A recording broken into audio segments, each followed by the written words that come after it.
Assalamualaikum warahmatullahi wabarakatuh. Hai teman-teman, silahkan like, komen, share, dan subscribe. Mari kita lanjutkan. Problem kali ini pada latihan strategi algoritmik dan pemrograman lintas bidang, yaitu pengelolaan bank darah. Pada bagian ini kita akan menyelesaikan suatu permasalahan yang terkait dengan golongan darah. Informasi mengenai golongan darah sangat berguna di bidang kesehatan, bahkan dapat menyelamatkan nyawa seseorang. Dalam problem ini, kita akan membantu sebuah rumah sakit untuk memastikan apakah stok darah yang mereka miliki itu cukup. Problem pengelolaan bank darah. Suatu bank darah di rumah sakit mengelola stok darah yang mereka miliki. Persediaan darah yang mereka miliki dikelompokkan berdasarkan golongan darah standar A, AB, B, dan O, seperti yang selama ini kita kenal. Kondisi stok darah yang aman adalah tersedianya cadangan yang cukup untuk setiap golongan darah. Apabila terdapat golongan darah yang stoknya menipis atau habis, maka pihak bank darah akan melakukan kegiatan bakti donor darah di suatu desa. Masalah ini di dunia nyata lebih kompleks karena mempertimbangkan resus darah dan faktor lainnya. Namun, kita sederhanakan dengan hanya mempertimbangkan golongan darah pendonor.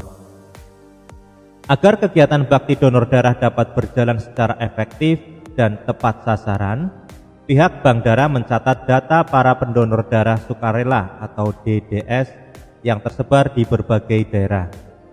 Informasi mengenai DDS yang dicatat oleh bank darah adalah informasi kode desa, golongan darah, dan volume darah yang dapat didonorkan oleh DDS. Contoh data tersebut adalah sebagai berikut. Kode DDS ada 1 sampai 8.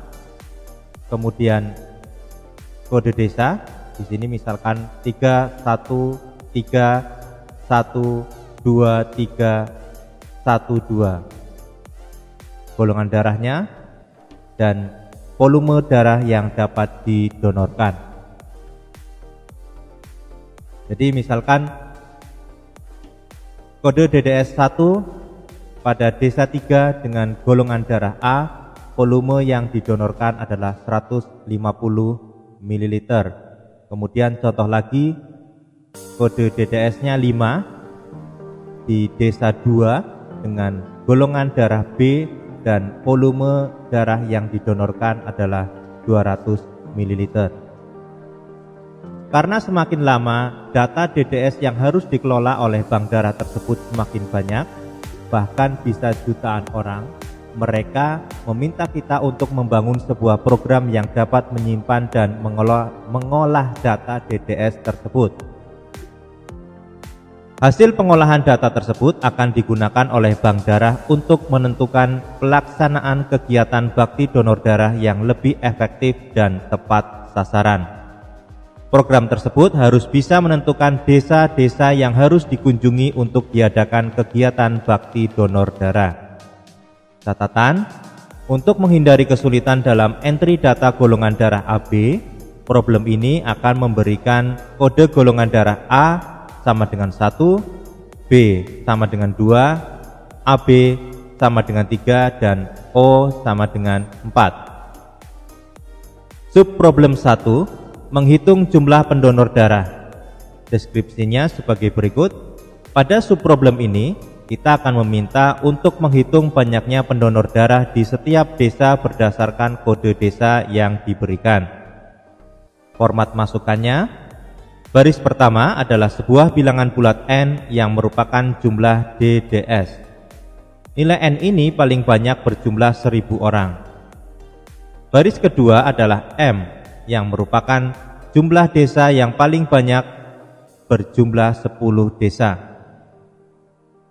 N baris berikutnya masing-masing akan terdiri dari 3 buah informasi, yaitu kode desa, golongan darah, dan volume darah yang dapat didonorkan. Kode desa merupakan sebuah bilangan bulat dari 1 sampai M. Sedangkan volume darah yang dapat didonorkan adalah sebuah bilangan bulat dari 0 sampai 500 ml. Format keluarannya, keluaran berupa banyaknya pendonor yang ada di masing-masing desa. Jumlah pendonor dicetak dengan format desa M, yaitu banyaknya pendonor. Berikut adalah algoritma untuk menyelesaikan masalah menghitung jumlah pendonor darah di setiap desa berdasarkan kode desa yang diberikan.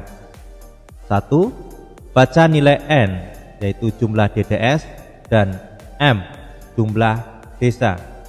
Yang kedua, inisialisasikan sebuah array pendonor dengan ukuran M yang semuanya diatur ke nilai 0. Yang ketiga, setiap DDS, yaitu jumlah N, lakukan langkah-langkah berikut. Yang pertama, baca kode desa, golongan darah, dan volume darah. Yang kedua, periksa apakah volume darah lebih dari 0. Jika iya, tambahkan 1 ke nilai pendonor di indeks kode desa -1. Yang keempat, cetak jumlah pendonor di setiap desa. Untuk setiap desa dari 1 hingga M, cetak desa kurung siku nomor desa titik 2 kurung siku jumlah pendonor. Tadi adalah algoritma umum yang menggambarkan langkah-langkah dalam menyelesaikan masalah menghitung jumlah pendonor darah di setiap desa berdasarkan informasi DDS yang diberikan. Dalam kode program, langkah-langkah tersebut diimplementasikan menggunakan bahasa pemrograman C++ sebagai berikut.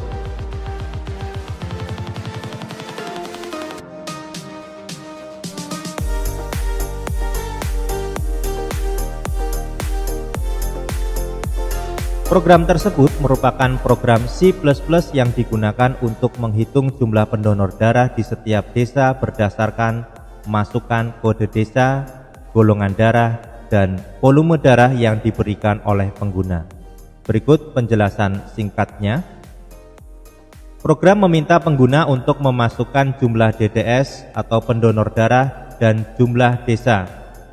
Kemudian menggunakan vektor 2 dimensi, vektor dari vektor integer pendonor, untuk menyimpan jumlah pendonor di setiap desa berdasarkan golongan darah. Pendonor memiliki M vektor di dalamnya, masing-masing merepresentasikan desa dan setiap vektor menyimpan jumlah pendonor berdasarkan 4 golongan darah. Program kemudian meminta pengguna untuk memasukkan kode desa, golongan darah, dan volume darah untuk setiap DDS. Untuk setiap DDS yang dimasukkan, program akan menambahkan 1 ke jumlah pendonor di desa dan golongan darah yang sesuai di dalam vektor pendonor. Terakhir, program menghitung total pendonor di setiap desa dengan menjumlahkan jumlah pendonor dari masing-masing golongan darah. Hasilnya kemudian dicetak dengan format desa kurung siku nomor desa titik 2 kurung siku jumlah pendonor.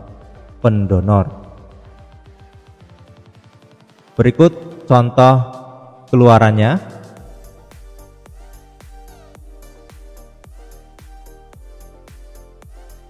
Misalkan jumlah pendonor adalah 10, kemudian jumlah desanya adalah 4. Selanjutnya memasukkan kode desa, golongan darah, dan volume darah.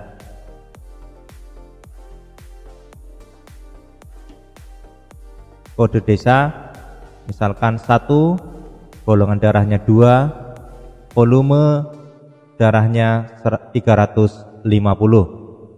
Kemudian kode desa 3, golongan darah 1, volume darahnya 200 ml, dan seterusnya sampai sejumlah 10 pendonor.